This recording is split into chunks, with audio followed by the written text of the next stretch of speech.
যে কোনো হস্তক্ষেপ, সে যত বড় ধর্মীয় নেতাই হোক আর যত বড় সামাজিক নেতাই হোক, আমার সংস্কৃতির উপর কোনো আক্রমণ, কোনো আগ্রাসন, কোনো হামলা আমি বরদাস্ত করবো না, আমি মেনে নেব না।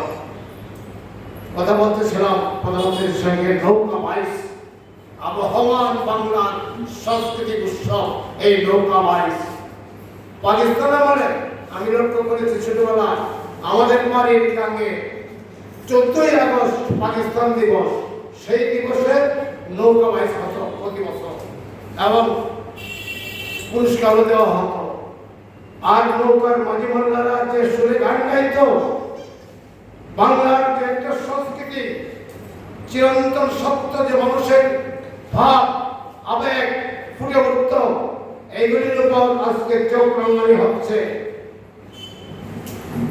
তথাকথিত তৌহিদি জনতা নামে একদল, যারা ধর্মকে ঢাল হিসেবে ব্যবহার করে কুকর্ম করে, যারা মাদ্রাসাকে নষ্ট করে দিচ্ছে, সামাজিক পরিবেশ নষ্ট করে দিচ্ছে, সেই সব লোকদের বিরুদ্ধে সমাজ এবং সাংস্কৃতিক আন্দোলন অপরিহার্য হয়ে উঠেছে।